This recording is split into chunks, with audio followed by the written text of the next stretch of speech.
Fala pessoal, bom dia.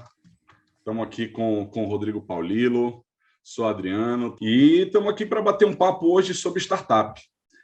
Paulilo vai se apresentar, obviamente, mas é uma pessoa aqui do nosso cenário e que a gente considerou essa conversa muito importante, principalmente nesse momento em que nós estamos lançando o nosso produto, estamos fazendo um spin-off, que é o Smart Dash, e que está passando por todo esse processo de evolução de uma startup. É isso aí. Fala, Paulilo, bom dia, por favor. Olá, Adriano, obrigado aí pelo convite, obrigado a todo o time aí da Outsmart, que vem fazendo um belíssimo trabalho, e que bom aí que estão nessa nova fase aí, fazendo acontecer, então é um prazer estar com vocês aqui hoje.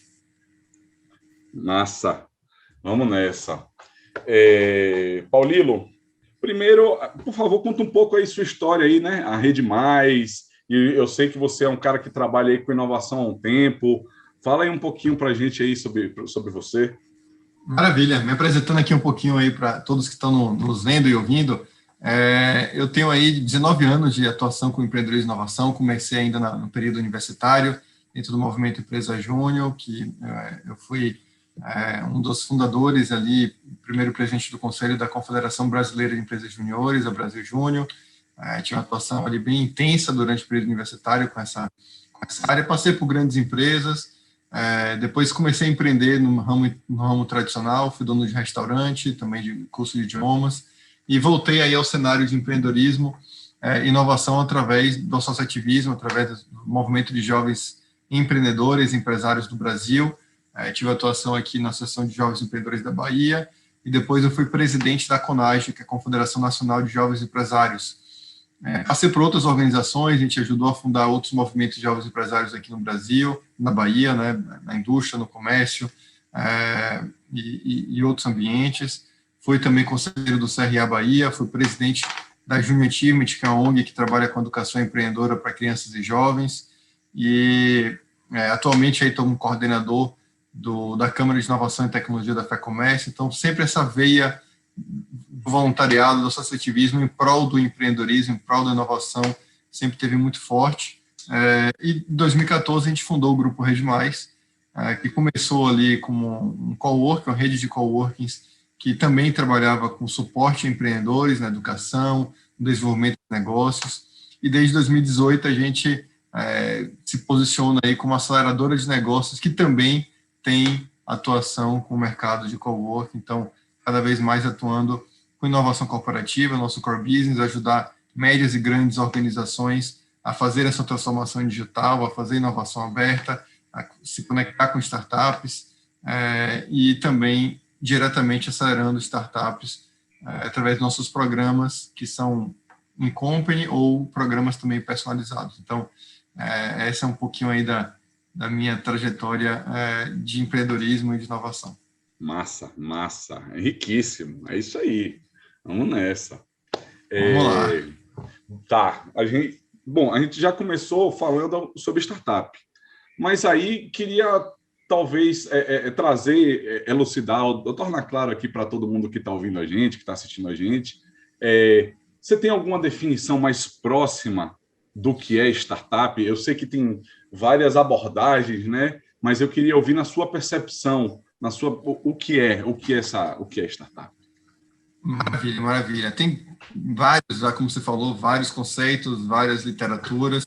Eu particularmente gosto muito da concepção originária do Eric Ries, né, do livro Lean Startup, e um contexto que ele traz ali, que é uma organização humana, né? Uma organização humana é um grupo de pessoas que quer resolver um problema em situação de extrema incerteza e que, através disso, pode criar uma empresa, pode criar uma organização empresarial que traga inovação, que traga, normalmente a tecnologia é algo desejável ou necessário para atingir esse resultado, dessa inovação, dessa resolução desse problema, de uma forma que seja escalável, de uma forma que consiga crescer com velocidade e otimizando essa curva de crescimento, ou seja, tendo menos investimento para o crescimento.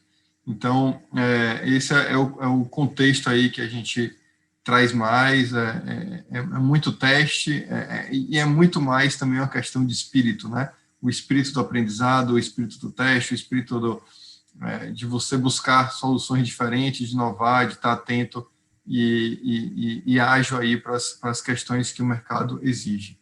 Então, é como eu gosto de conceituar normalmente quando a gente fala sobre o tema. Massa. Aí, na sua fala, eu peguei alguns elementos-chave que eu queria trazer aqui já para a próxima. Você trouxe dois aspectos, que é a tecnologia, aí eu achei massa que você já está meio que respondendo a próxima pergunta, você falou preferencialmente com tecnologia, mas tem aquela questão da escalabilidade. Beleza. Olhando para esses dois aspectos, o universo digital, ele naturalmente é um universo mais propenso para isso acontecer, né? Você consegue espalhar um produto digitalmente pelo mundo com alguns cliques. Beleza. Perfeito. Mas quando você pensa num processo startup, nessa questão de ser um produto escalável, né? Você enxerga isso acontecendo fora do digital? Você enxerga isso acontecendo até no universo dos serviços? Qual é a sua percepção sobre isso aí? É possível você conseguir escalar sem tecnologia, sem estar no digital, mas no cenário de hoje, que a gente está em pleno momento aí, né, de mundo exponencial, né, de economia exponencial, em plena pandemia, num processo absurdo aí de transformação digital do mundo e da revolução da informação, etc., é difícil, assim, é pouco competitivo você escalar fora do digital. É menos competitivo, né?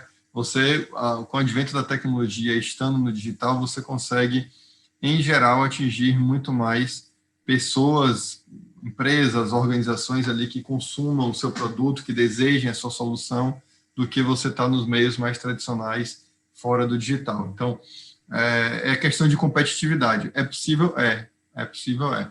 E muitas pessoas ainda conseguem fazer isso muito bem.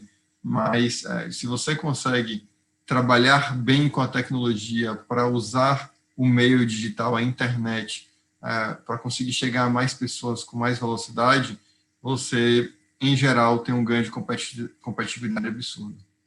É muito difícil, né, de escapar do digital. Pensando aqui quando você estava falando, estava pensando aqui, o que é que eu consigo trazer de exemplo, assim, na minha mente, sabe? Porque, no mínimo, o digital ele acaba fazendo parte do canal de aquisição ali, né? Então, por exemplo, o Clube Exatamente. Wine, que ele é um produto físico, que se entrega vinho, o processo todo de aquisição, de contratação do serviço, ele é um processo todo digital, né? Perfeito, Então, perfeito.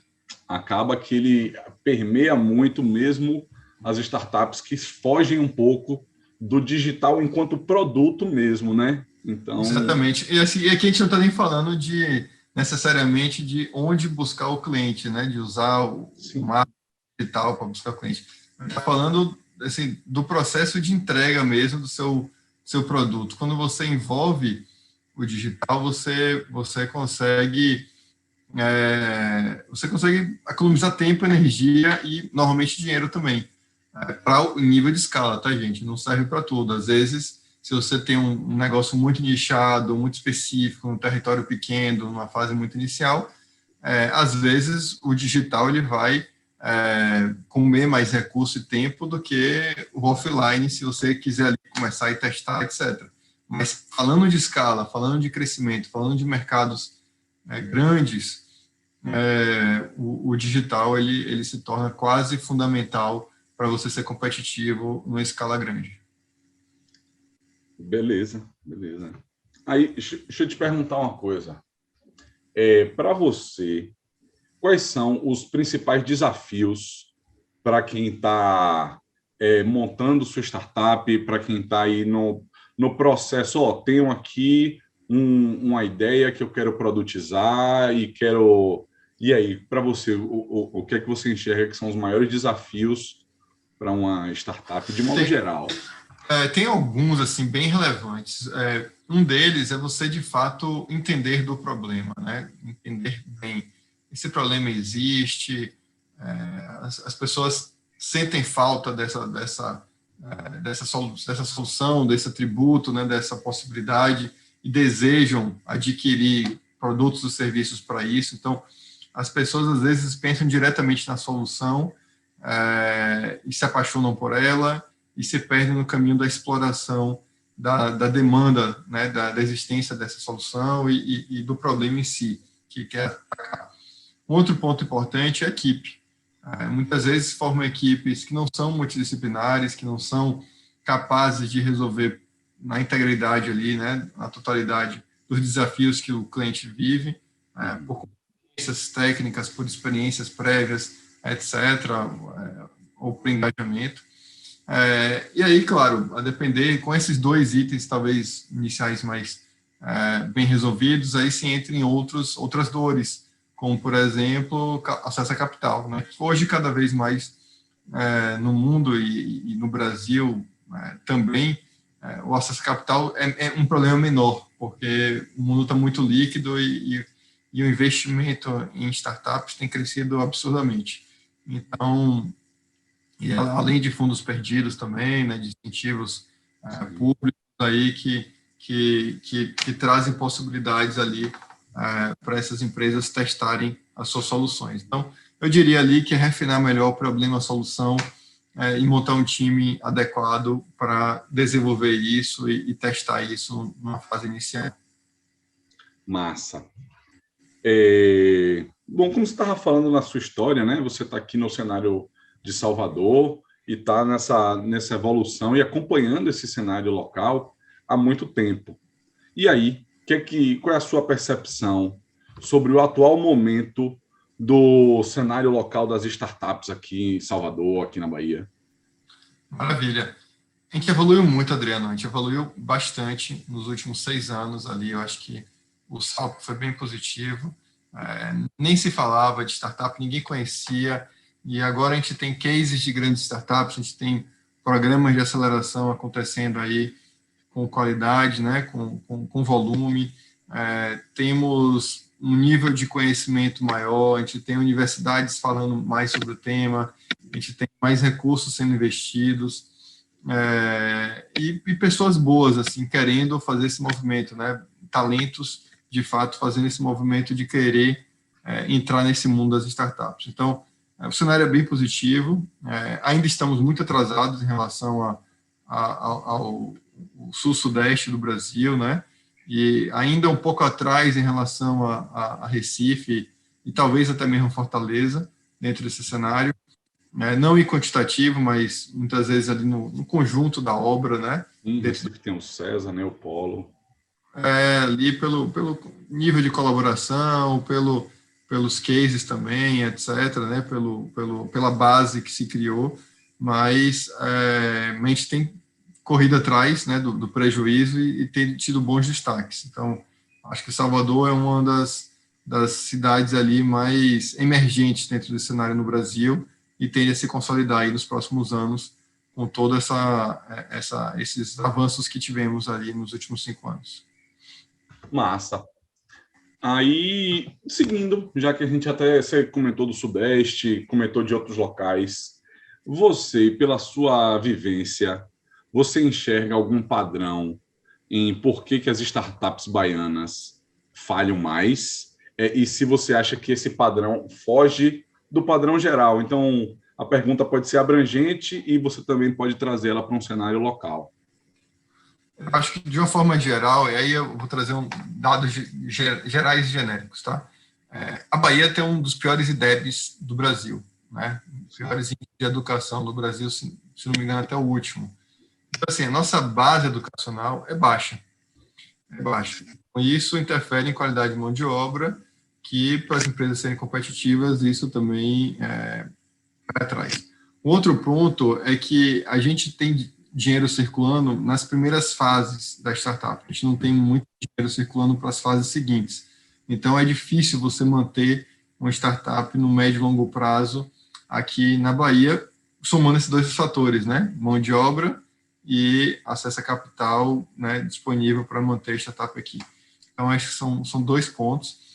Do ponto de vista de erro, acho que tem que aí não é só da Bahia, mas acho que na Bahia é um pouquinho mais relevante, que, em geral, o brasileiro, ele olha muito para dentro do próprio umbigo, assim, para dentro do território, e não olha o mercado para além, né? Então, toma as decisões e assume hipóteses de acordo com a sua realidade ali local, e não se atenta a oportunidades globais, inclusive de internacionalização, de dores ali que sejam mais universais. Então, acho que a gente é um pouquinho pior que o resto do Brasil dentro desse aspecto. Massa. Você falou aí da parte do capital, né? E aí isso já emenda com a próxima pergunta que eu tenho aqui para esse nosso bate-papo. Como é que você vê o processo de início, de zero? Tenho aqui uma ideia, não tenho muito capital, você enxerga isso acontecendo, você enxerga isso funcionando, ou não, você precisa de um capital para você fazer uma startup rodar minimamente, e é isso. E sobre financiamento também, o que você enxerga no cenário local aqui?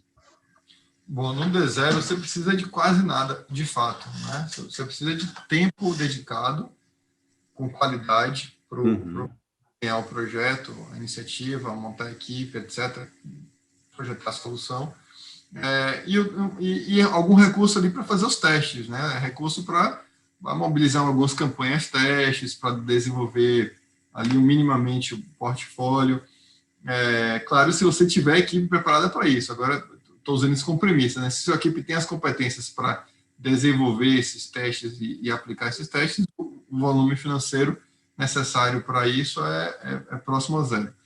Mas, se você não tem isso, aí você vai precisar de dinheiro desde já, e aí existem alternativas a fundo perdido, editais, bolsas, não só aqui locais, mas de todo o Brasil, e até mesmo globais, que te ajudam a acessar esse recurso inicial, e aí você precisa planejar isso ao longo do tempo, né? Ou seja, você criar ciclos de desenvolvimento da sua startup, da sua ideia, ou seja, para botar no mercado um MVP, né, um mínimo produto viável, para testar isso, na sequência, para você conseguir alinhar ali o Product Market Fit, né, como é que você consegue encaixar ele para começar um produto de escala. Então, cada fase dessa você vai precisar de um montante de recursos diferente, provavelmente com fontes de recursos diferentes, e aí é um plano que vai sendo atualizado a cada fase dessa,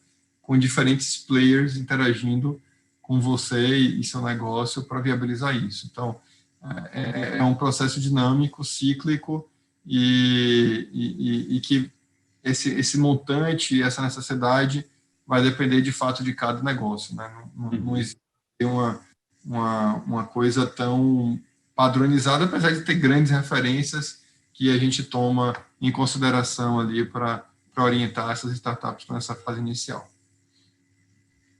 Massa. Massa. Um outro ponto, Paulilo, que eu acho que é muito relevante, né? Essa é a questão legal, né?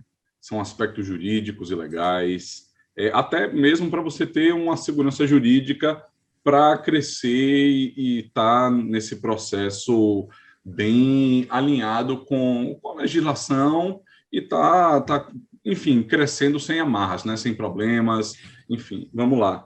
E aí, nesse sentido, há 2 ou 3 dias, se eu não me engano, foi assinado aí o marco legal das startups. E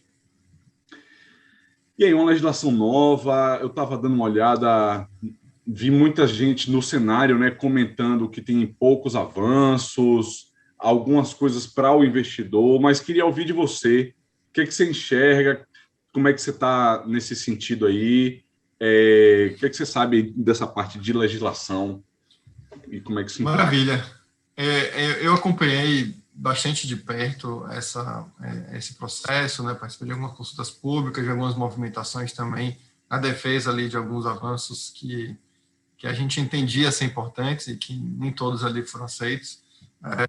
Claro que é de se comemorar, traz muita segurança jurídica, a questões que não eram tão pacificadas, né, e que hoje, tanto para o empreendedor quanto para o investidor, isso fica mais atrativo. Dá mais clareza também do sentido de conceituação, de possibilidades ali de suporte e simplificação na parte burocrática, tributária, etc. Acho que isso é um grande avanço. Mas do ponto de vista do investimento, por exemplo, não se estimulou tanto, né? O investimento ali na sua fase inicial, se estimular para que tenha mais investidores, pessoa física e pessoa jurídica, investindo em startups, tinham os pontos, né, que foram sugeridos no projeto original que não foram trabalhados e que isso vai limitar ao longo do tempo o desenvolvimento dessa atividade. Então, ainda tem gaps que a gente espera que isso seja resolvido aí no segundo ciclo de melhoria, mas sim, é de se comemorar. Eu acho que só disso está na pauta e todo mundo está entendendo e praticando e se organizando e tem uma segurança jurídica melhor, vai ajudar bastante. Massa. Tá, e aí, acho que para fechar aqui, o que você pode dar de dica para o pessoal que está ouvindo a gente, que está assistindo a gente, que tem as suas próprias ideias, tem os seus projetos e que gostaria e que consegue enxergar, sabe? Ainda que no seu sonho ali, aquilo se tornando um produto, pô, quero botar isso aqui no mercado, quero fazer isso aqui, quero startupizar isso aqui. O que você traz de dica? O que você traz de sugestão? Primeiro, avaliar se isso é para você mesmo, tá? Se você se encaixa nesse perfil aí, empreendedor, dessa montanha-russa que é atividade empreendedora, os riscos que estão envolvidos a isso, se é perfil seu, se o segmento que você quer atuar é algo que você acredita, gosta e se vê trabalhando por muito tempo. Acho que também é outro ponto mais conceitual, né, que é importante estar bem maturado no processo. Um terceiro ponto de fato, conhecer bem o problema e o cliente, emergir no mercado mesmo, estudar muito esse mercado, se tornar praticamente um especialista dentro desse mercado, para criar uma solução que seja relevante, né, que não seja apenas uma hipótese sua, né, de conversas ou de estudos muito preliminares. Então, essas três etapas ali, para mim, são fundamentais. E a quarta etapa é formar um time muito bom. Você se cercar de boas pessoas, tanto na execução quanto com mentores, né, para rodar. E o network é fundamental para isso. Então, é participar de eventos, estudar, participar de iniciativas ali educacionais, ler bastante sobre o tema. Atualmente tem muita coisa, a gente mesmo aqui na Rede Mais traz muito conteúdo, ativa bastante o ecossistema e possibilita que mais pessoas se aproximem desse meio ali até chegar ao ponto de decisão de investir mais tempo, energia e recursos na atividade empreendedora, né, de inovação.